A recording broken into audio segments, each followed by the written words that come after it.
बलदेव राम, सहायकाचार्य Hindi, government college Medta city, BA part 3, paper Hindi साहित्य second. Paper Hindi second के अंतर्गत कहानी संग्रह के साथ एक उपन्यास को भी विषय वस्तु के रूप में लिया गया है। जो मेहंदी के रंग उपन्यास, जिसका सर्जन मृदुला सिन्हा जी ने किया, इस उपन्यास को पढ़ने से पहले या इस उपन्यास के बारे में जानने से पहले उपन्यास के जो तत्व हैं उनके बारे में अपने को भान होना चाहिए। उपन्यास के 6 तत्व स्वीकार किए गए हैं। कथा वस्तु या कथानक, पात्र या इनको चरित्र चित्रण भी कहते हैं, संवाद, देश काल एवं वातावरण, उद्देश्य, भाषा शैली, शीर्षक वगैरह, इसको भी उपन्यास के तत्वों के रूप में लिया जाता है। लेकिन ये इसको छोड़ के बाकी जो 6 तत्व हैं इन्हीं को ज़्यादातर मान्यता मिली हुई है। उपन्यास के 2 तत्व कथा वस्तु और पात्र, इनके बारे में पहले विचार विमर्श किया जा चुका है।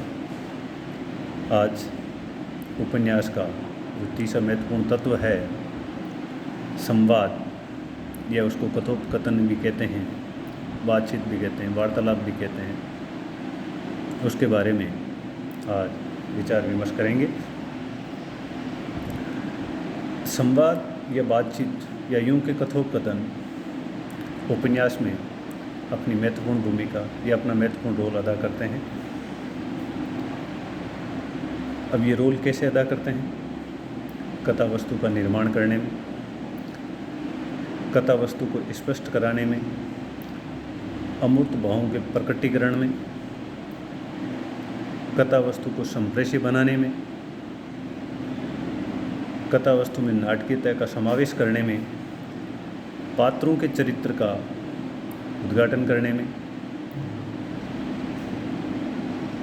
उन्हें गतिशीलता प्रदान करने में, पात्रों में सजीवता लाने में, देश काल एवं वातावरण को स्पष्ट कराने में, तत्कालीन यानी घटना की जो तत्कालीन परिस्थितियाँ हैं, सामाजिक, आर्थिक, राजनीतिक, उन सभी परिस्थितियों को स्पष्ट कराने में संवाद अपनी महत्वपूर्ण भूमिका का निर्वहन करते हैं।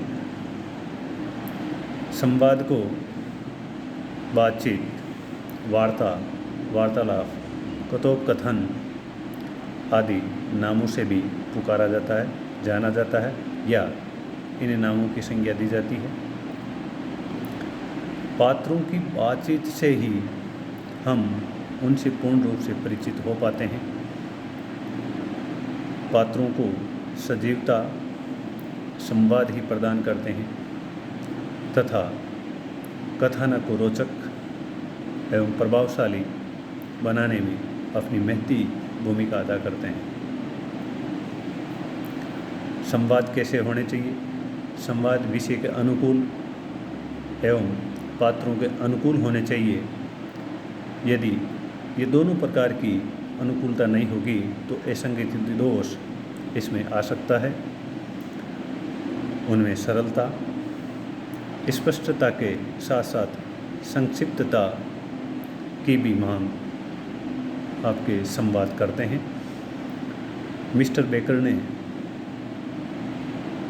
संवादों के लिए एक टिप्पणी की है, या उन्होंने संवादों के लिए क्या कहा, वो इस प्रकार है।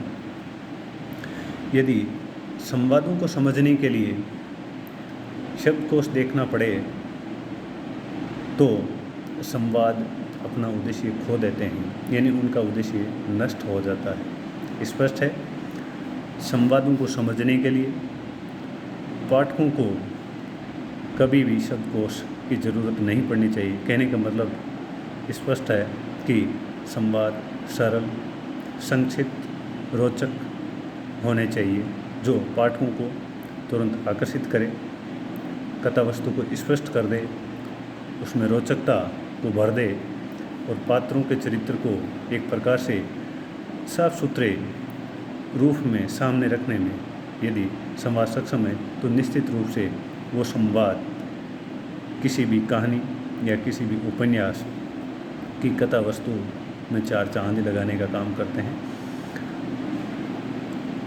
सुबोधता यानी आसानी से अपने को उनका ज्ञान हो जाए, भान हो जाए और रोचकता संवादों को सहजग्राह्य बनाती है।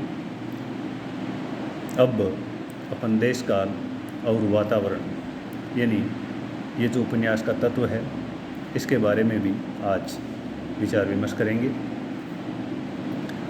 कथा वस्तु में जिस घटना को आधार बनाया जाता है वे घटना किसी न किसी देश और समय से संबंधित अवश्य होती है। यानी उपन्यास में जो घटना होती है या जिस घटना को आधार बना करके उपन्यास की सृजना की जाती है वो निश्चित रूप से एक देश और एक समय विशेष में होती है। यानी उसके साथ में उसका तालमेल बिठा के वर्णन करना ये एक प्रकार का देश काल या उसको वातावरण अपन कह सकते हैं।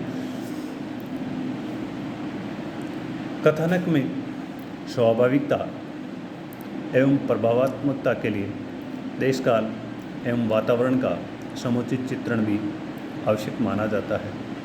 यानी उपन्यास की जो कथा वस्तु है उसमें स्वाभाविकता और प्रभावात्मकता तभी आएगी जब देश काल को भी साथ का साथ एक प्रकार से उसका प्रकटीकरण यदि करें उपन्यासकार तो निश्चित रूप से वो कथा वस्तु अपने उद्देश्य को पूरा करने में सफल हो पाती है।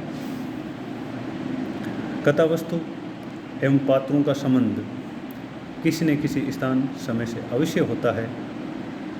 अतः यह आवश्यक है कि घटनाओं के घटित होने की संपूर्ण परिस्थिति, उनका स्थान और समय पाठकों के कल्पना पट पर अंकित कर दिया जाए ताकि पाठक पात्रों की सजीवता पर विश्वास कर सके। कथानक की घटनाओं को स्पष्ट कराने में, वास्तविकता को प्रकट करने में तथा कथा वस्तु में मार्मिकता लाने में वातावरण अपनी महत्वपूर्ण भूमिका निभाता है। समय एवं स्थान के अनुसार पात्रों का चित्रण करने से वह पात्र मानव के अनुकूल प्रतीत होते हैं। कल्पना रोग के होने के बावजूद भी इस संसार के दृष्टिगोचर होने लगते हैं। इससे पात्रों का व्यक्तित्व स्पष्ट रूप से उभर कर सामने आता है तथा वे सजीव प्रतीत होने लगते हैं। देश काल का सम्यक चित्रण पाठक के हृदय को भावमग्न करने में भी पर्याप्त क्षमता रखता है।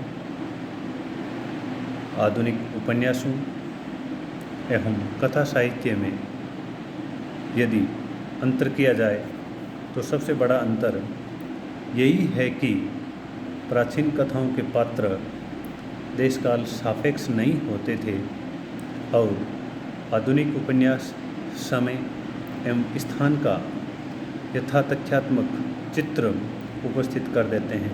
यानी इससे आज के जो उपन्यास हैं, इससे पहले के जो उपन्यास थे उनमें कभी तिलस्मी कभी अयारी घटनाओं का अंकन किया जाता था। यानी इनको आधार बना करके उपन्यास सर्जन वो एक प्रकार से पाठकों का या दर्शकों का केवल मनोरंजन करने का काम करते थे। आज के जो उपन्यास है वो देशकाल सापेक्ष हैं। यानी हर पात्र, हर प्रकार की घटना वो निश्चित रूप से एक जगह विशेष में होती है और एक समय विशेष में होती है। यदि स्थान और समय, इसको एक प्रकार से संतुलन त्रय भी कहते हैं। यानी इन तीनों की एकता या समानता वो आपके उपन्यास की कथा वस्तु को एक प्रकार से भूमिका प्रदान करने का काम या उसको मजबूती प्रदान करने का काम, या यूँ कहें उसको स्पष्ट कराने में अपनी महत्वपूर्ण भूमिका निभाती है। तो इनका सही तरीके से उपन्यासकार को अपने मन मस्तिष्क में अंकन करते हुए इनका चित्रण भी उस हिसाब से करना चाहिए, जिससे चरित्रों के बारे में या कथानक के बारे में आपके पाठक आसानी से उनको एक प्रकार से ग्रहण कर सके। आज प्रदेश विशेष, क्षेत्र विशेष, अंचल विशेष का विवरण देने वाले उपन्यासों की एक अलग ही श्रेणी बन गई तथा इनको आंचलिक उपन्यास कहा जाने लगा।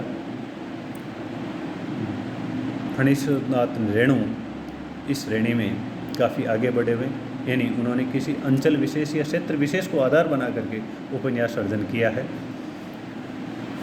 वातावरण को सामाजिक एवं प्राकृतिक दो भागों में बांटा जा सकता है।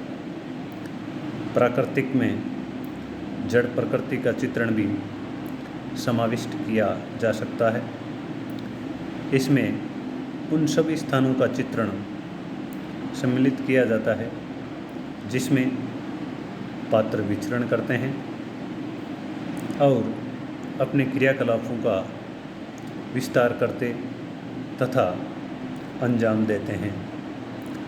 सामाजिक वातावरण में तत्कालीन समाज की परंपराओं, विचारधारा, मान्यता एवं रूढ़ियों का चित्रण होता है। इसमें राजनीतिक, आर्थिक, धार्मिक एवं सांस्कृतिक परिस्थितियाँ समाविष्ट रहती है। देश काल चित्रण कुछ सावधानियों की अपेक्षा रखता है, यानी उपन्यासकार जब देश काल और वातावरण का चित्रण करता है तो उस समय उसको अपनी सूझबूझ का परिचय देना पड़ता है। यानी ये यदि सावधानी उपन्यासकार यदि नहीं रखे तो निश्चित रूप से उपन्यासकार अपने उद्देश्य को पूरा करने में अपने आप को थोड़ा कमज़ोर समझेगा या अपने आप को असहज महसूस करेगा। यथा वो सावधानियाँ जो उपन्यासकार को रखनी चाहिए। वर्णीय देश काल की पूरी जानकारी, यानी वर्णीय जो विषय वस्तु है उसका जो देश काल है उसकी पूरी जानकारी होनी चाहिए। यानी जो विषय वस्तु, जो घटना, जो प्रसंग, जो विचारधारा जिसको आधार उपन्यासकार ने बनाया है उसके देश काल की पूरी जानकारी उपन्यासकार को होनी चाहिए। यदि पूरी जानकारी नहीं होगी तो उपन्यासकार अपने उद्देश्य में सफल नहीं हो पाएगा। पूरी व सही जानकारी के अभाव में उसके वर्णन में असंगति आ जाती है। देश काल का संतुलित चित्रण होना चाहिए, यानी जो घटना है, जो प्रसंग है, जो विचार है, जिस देश में, जिस क्षेत्र में हुआ उसके बारे में नहीं तो उसको ज़्यादा और न ही कम, यानी एक औसत एवरेज वर्णन यदि करे तो निश्चित रूप से उपन्यासकार अपने उद्देश्य को पूरा करने में सफल हो पाता है। बाह्य वातावरण के साथ साथ आंतरिक वातावरण का भी समुचित चित्रण भी पात्रों की विश्वसनीयता को बढ़ाता है। यानी बाह्य वातावरण जो है उसके साथ साथ उपन्यास के जो पात्र हैं उनके आंतरिक वातावरण का अंकन भी उपन्यासकार को करना चाहिए, या इस क्षेत्र में भी उसको अपना पूरा दिल और दिमाग लगाना चाहिए ताकि वो अपने उद्देश्य को पूरा कर सके। तो आज इस विषय वस्तु के रूप में यानी संवाद और देश काल और वातावरण, इनके बारे में आज विचार विमर्श किया। अगले अध्यायों में उद्देश्य और भाषा शैली, इनके बारे में विचार विमर्श किया जाएगा। धन्यवाद।